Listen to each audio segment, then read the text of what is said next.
Conso instantané 11 litres 5, ils m'ont affiché pendant 2 secondes. Bam les gens, c'est Nitrogan, j'espère que vous allez bien, voilà. Aujourd'hui on se retrouve dans une vidéo pas compliquée, je vais vous parler de mon équipement moto et après en seconde partie je vous parlerai de mon équipement YouTube.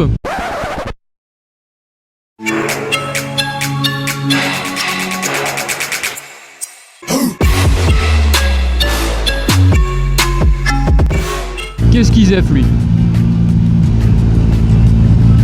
Alors déjà on va commencer de la tête aux pieds parce que j'ai pas qu'un seul casque, qu'une seule veste et tout. J'ai vraiment pas mal d'équipements maintenant. Donc on va commencer de la tête aux pieds. Le premier casque que j'ai eu, je vous le montre à l'image, paf. C'est un Shark Darkov Skull. Des Skull, il est blanc et noir, voilà. Donc franchement c'est un casque qui est pas trop mal. Après il est un peu cher pour ce qu'il est je trouve, le confort est pas terrible et tout. Du coup j'ai changé de casque, la visière est pas super grande et tout, j'avais une visière transparente voilà. Du coup j'ai changé de casque et aujourd'hui j'ai le Scorpio Exo 510R avec une visière Iridium. Donc là il a beaucoup plus de classe. Je l'ai pris une taille, en fait ça dépend, quand vous achetez un casque ça dépend de la marque en fait, selon votre taille. Par exemple chez Shark, c'est compliqué à dire, chez Shark, moi je suis en taille S au niveau du casque, alors que chez Scorpion, je suis en taille M. Du coup ça n'a rien à voir. En plus, sur le casque Scorpion, c'est que j'ai les mousses.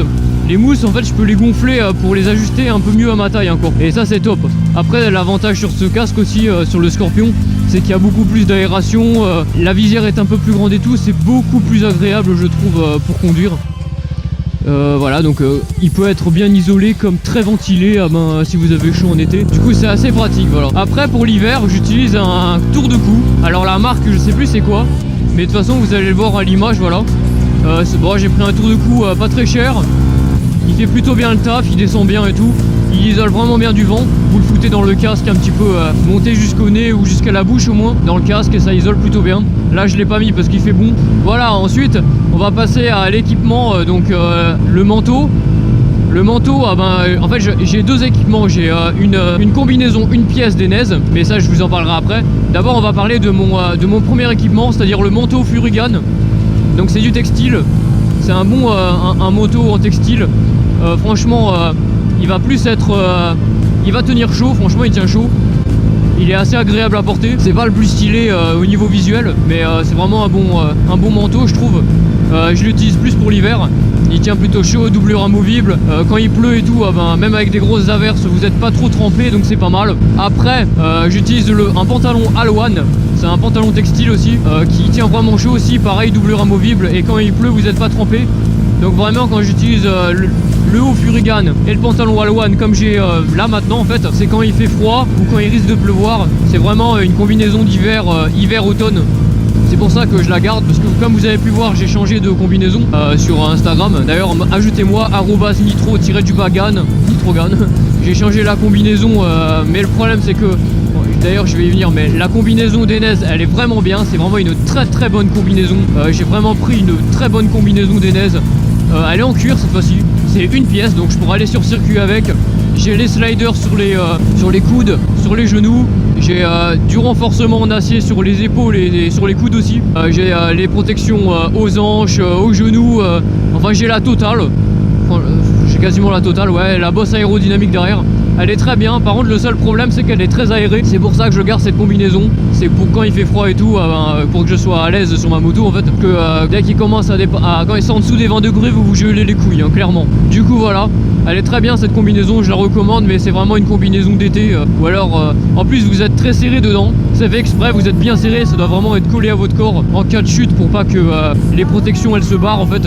Donc c'est assez important qu'elles soient bien serrées. Voilà, on va passer aux gants maintenant. Les premiers gants que j'ai achetés, je connais pas du tout la marque. Ils m'ont coûté 80 €. Je me suis dit 80 € c'est pas mal pour des gants, mais en fait ils sont pas terribles. Au niveau confort ils sont pas terribles. Et c'est des gants d'été, du coup ils sont très ventilés. Franchement la matière, moi je les trouve un peu pétés en fait. T'as là vraiment la protection de base, trop ventilée et pas très confortable. Du coup je me gelais, parce que quand j'ai eu le permis en fait j'étais en plein hiver. Du coup je me gelais les mains. Du coup j'ai acheté des autres gants. Cette fois-ci mi-saison. Je pensais que c'était des gants d'hiver quand je les ai achetés, mais en fait c'est des mi-saison que j'ai acheté. C'est des Furigan, je connais pas la référence exacte, mais vous voyez les images.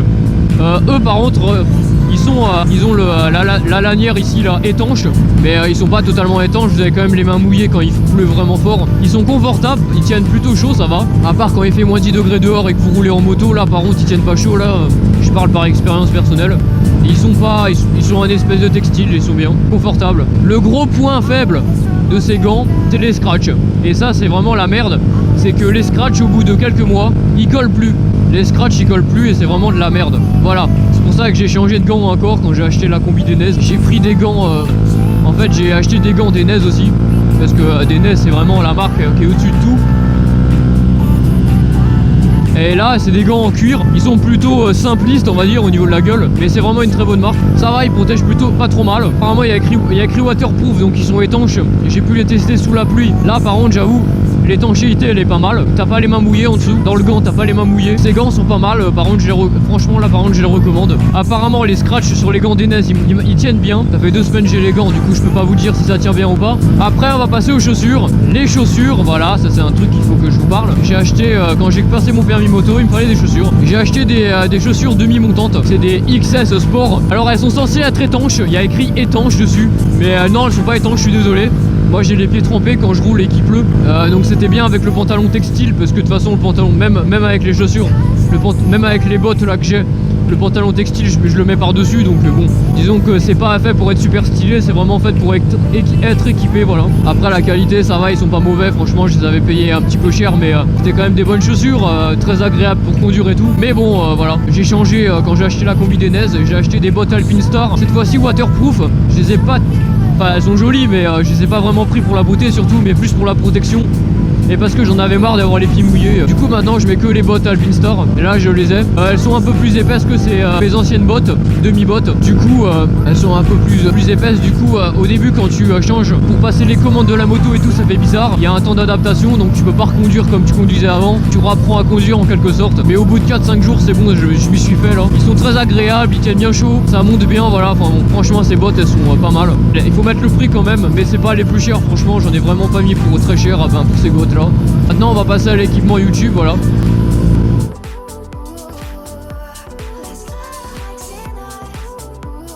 Bam, on se retrouve dans ma chambre. Changement de caméra, changement de micro, posé dans la chambre. Maintenant je vais vous parler de l'équipement YouTube. Alors déjà ce que j'utilise pour filmer mes vidéos sur le casque, GoPro Hero 5 Black Edition avec une carte SD, micro SD de 64 Go, film en 1080 HD 60 fps pour vous pondre une image pas mal quand même. C'est une caméra qui vaut un peu cher mais elle vaut vraiment le coup. J'utilise une pour filmer ma tête, enfin mon casque quand je roule, je l'accroche à la moto, j'utilise la AEE PNJ Cam 60 S+, il me semble. Voilà, donc la qualité d'image n'est pas non plus exceptionnelle. Les 3 premières vidéos j'avais tourné avec, donc vous voyez à peu près ce que ça donne en vue immersive, je sais pas comment on dit.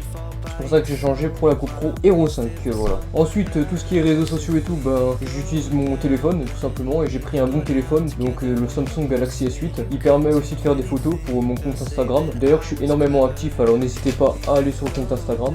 Ensuite, pour le montage vidéo et tout, je suis sur Sony Vegas Pro 13, si je dis pas de conneries, il me semble que c'est le 13, ouais. Je monte sur un PC, logique.